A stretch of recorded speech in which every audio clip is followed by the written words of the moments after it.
धूमधाम से शादी करने के बाद समर्थ और देविका घर आते हैं। घर पर सब उनका स्वागत करते हैं और सौम्या उनकी सुहाग रात का इंतजाम करती है। समर्थ और देविका दोनों अपने रूम में बैठे बातें कर रहे होते हैं। तब देविका कहती है, सुनिए, आप इतना दूर क्यों बैठे हैं? नहीं, कुछ नहीं, बस थोड़ा सा थक गया हूँ। अगर आप कहें तो मैं आपका सर दबा दूं? नहीं, रहने दो, आप भी तो थक गई होंगी। देविका आगे बढ़ते हुए कहती है, थक तो गई हूँ पर आपकी सेवा करना पहला धर्म है मेरा। देविका झट से समर्थ के पैर पकड़कर दबाने लगती है। ऐसे ही कुछ देर निकल जाती है और समर्थ कहता है, अब रहने दो देविका, तुम भी आराम कर लो, तुम भी थकी थकी लग रही हो। देविका मना करते हुए उठ जाती है और अपने बालों को खोलकर समर्थ का सर दबाने लगती है और कहती है, मेरी थकावट तो आप ही दूर कर दोगे ना? इतना कहकर देविका अपने खुले बालों को समर्थ के ऊपर डालती है। समर्थ देविका के जाल में सम्मोहित होने ही वाला होता है कि अचानक से दरवाजे पर किसी की दस्तक होती है। समर्थ आवाज लगाते हुए कहता है, कौन? भाई मैं हूँ, सौम्या। क्या है सौम्या? क्या बात है देविका, कैसा लग रहा है मेरी भाभी बनकर?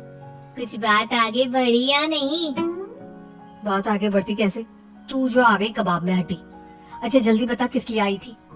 सौम्या ठिठोली करते हुए कहती है, क्या बात है देविका, बहुत जल्दी हो रही है। वैसे मैं तो दूध का गिलास देने आई थी। आखिर मेरी सहेली की सुहाग रात में कोई कमी नहीं होनी चाहिए। देविका दूध का ग्लास लेते हुए जल्दी से दरवाजा बंद कर लेती है और पीछे मुड़कर देखती है तो समर्थ तो सो चुका था। देविका समर्थ को उठाते हुए कहती है, सुनिए समर्थ जी, उठ जाइए ना, सौम्या दूध देने आई थी, इसे पी लीजिए फिर आप सो जाना। समर्थ नींद में उठता है और दूध पीकर फिर से सो जाता है। देविका उसके बगल में बैठी कहती है, सुनिए समर्थ जी, आज हमारी पहली रात है और आप सो रहे हो। समर्थ नींद में ही कहता है, देविका मैं बहुत थक गया हूँ, मुझे बहुत तेज नींद आ रही है, तुम भी सो जाओ। सोने के लिए तो पूरी रात पड़ी है, आप उठिए ना और कुछ देर मुझसे बात तो करिए। देविका जिद करते हुए समर्थ को आधी नींद से उठा देती है। समर्थ उठकर बैठ जाता है और कहता है, बोलिए देविका जी, आपका हुक्म सर आंखों पर। सुनिए, मैंने सुना है कि पति अपनी पत्नी को पहली रात कोई तोहफा देता है, आप मेरे लिए कुछ नहीं लाए क्या? वो मैं कैसे भूल सकता हूँ, लाया हूँ पर वो दूसरे रूम में रखा है। तो दिखाइए ना क्या लाए हैं। अरे अभी तो कहा कि तुम्हारा गिफ्ट दूसरे रूम में है, तो जाकर लेकर आइए ना। अगर अभी गया तो घर के सब लोग जाग जाएंगे और 10 तरह के सवाल जवाब करेंगे, मैं सुबह दिखाता हूँ ना। समर्थ इतना कहकर लेट जाता है और लेटे लेटे देविका से कहता है, अच्छा सुनो देविका, मुझे बहुत नींद आ रही है, मैं सो रहा हूँ, तुम भी सो जाओ। देविका समर्थ की बात सुनकर कहती है, आपको तो हमारी पहली रात की कुछ पड़ी ही नहीं है। इतना कहकर देविका भी उसके करीब आकर लेट जाती है और सो जाती है। अगली सुबह अधीरा समर्थ के रूम में सफाई करने आती है और देविका को उसके करीब लेटा देख रोने लगती है। रोने की सिसकी सुनकर समर्थ की आंख खुल जाती है। वो उठकर देखता है कि अधीरा उसके कमरे में रो रही है। उसे देखते ही समर्थ बहुत गुस्से में आ जाता है और अधीरा से कहता है, अधीरा, तुम सुबह सुबह क्यों रो रही हो? तुम्हें यहाँ नहीं आना चाहिए था, जाओ यहाँ से। समर्थ अधीरा का हाथ पकड़कर रूम के बाहर कर देता है और कहता है, अब बिना दरवाजा नॉक किए अंदर मत आना। इतने में देविका भी आ जाती है और समर्थ को भड़काते हुए कहती है, हाँ समर्थ जी, ये रो रो कर हमारे घर में अपशगुन कर रही है और अब ये देखो कैसे मगरमच्छ के आंसू दिखा रही है।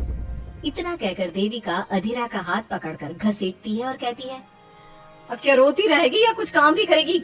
मुफ्त में रोटियां तोड़ने को नहीं मिलेगी यहाँ पर, चल उठ यहाँ से और कुछ काम कर। अधीरा वहाँ से उठकर रोते रोते चली जाती है और जाकर रसोई में सबके लिए चाय बनाती है और चाय जाकर पहले अपनी सास को देती है। चाय पीते ही मंजू अधीरा को गुस्से से कहने लगती है, लगता है मुझे मारने की साजिश कर ली है। अरे अभी तक तूने ढंग की चाय बनाना नहीं सीखा, इतनी मीठी चाय बनाई है कि कहीं मैं शुगर की बीमारी से मर ही ना जाऊं। अरे जा जाकर तू मर कहीं।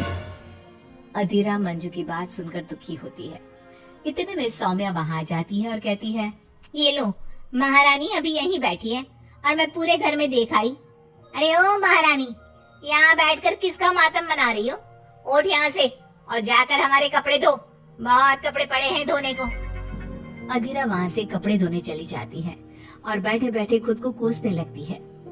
हे भगवान, मुझे उठा ले तो अच्छा है, मैं थक गई हूँ इस जिंदगी से। ऐसे ही कुछ दिन निकल जाते हैं। अब समर्थ भी अपने काम पर जाना शुरू कर देता है। एक शाम अधीरा घर के सारे काम करके अपने रूम में आराम कर रही थी और मंजू अधीरा को आवाज लगाते हुए कहती है, अरे आ कलमुही, अगर आराम हो गया हो तो आकर मेरे पैर दबा दे। देविका उस समय वहीं से गुजर रही थी और समर्थ का घर आने का टाइम देखकर देविका मंजू से कहती है, माँ जी सुनिए, आप कहें तो मैं दबा दूं आपके पाँव। पता नहीं अधीरा कहाँ है। देविका मंजू के पाँव दबाने बैठ जाती है और कुछ ही टाइम बाद समर्थ भी वहाँ आ जाता है और देविका को माँ के पाँव दबाते देख बहुत खुश होता है। वो सीधे अपने कमरे में चला जाता है। समर्थ को देख मंजू देविका से कहती है, अच्छा सुन, जा जाकर खाना लगा दे, और समर्थ थक कर आया है ऑफिस से, जाकर उसे पानी को पूछ ले। देविका उठकर समर्थ के लिए खाना लगा देती है और रात में समर्थ और देविका सोने की तैयारी करते हैं। समर्थ कहता है, अच्छा देविका सुनो ना, मेरे पास आकर बैठो जरा। अरे पापा, मैं बहुत थक गई हूँ, मुझे नींद आ रही है। अरे आओ तो सही, आज तुम्हें माँ के पाँव दबाते देखकर बहुत अच्छा लगा। अच्छा क्यों नहीं लगेगा भला? पूरा दिन घर के काम किए हैं और शाम को माँ की सेवा, पर मेरा तो कोई हाथ बांटने वाला भी नहीं है घर में। क्यों? अधीरा और घर के बाकी लोग कहाँ जाते हैं? अधीरा की तो बात ही मत करो, वो महारानी तो बस मटर गश्ती करती रहती है और घर का सारा काम ना मुझे ही करना पड़ता है। मेरी तो किसी को पड़ी ही नहीं है, मैं तो सिर्फ एक नौकरानी हूँ इस घर में। अरे नहीं, ऐसा मत बोलो। क्यों ना बोलूं? आपने मुझे वादा किया था ना कि आप मुझे रविवार को फिल्म दिखाने ले जाओगे और कपड़े भी दिलवाओगे, पर आपने तो एक भी वादा पूरा नहीं किया। अच्छा बाबा, कल रविवार है, कल ही चलते हैं और तुम्हारी सारी शिकायत दूर कर देते हैं। खुश? दोनों सो जाते हैं और अगली सुबह समर्थ और देविका बाहर घूमने चले जाते हैं। अब समर्थ पूरी तरह से देविका के वश में हो जाता है। देविका जो कहती समर्थ वही करता। क्या समर्थ को कभी अपनी बहन और दूसरी पत्नी की सच्चाई पता चल पाएगी? अब क्या होगा अधीरा का? इसके लिए हमारे अगले एपिसोड का इंतजार कीजिए।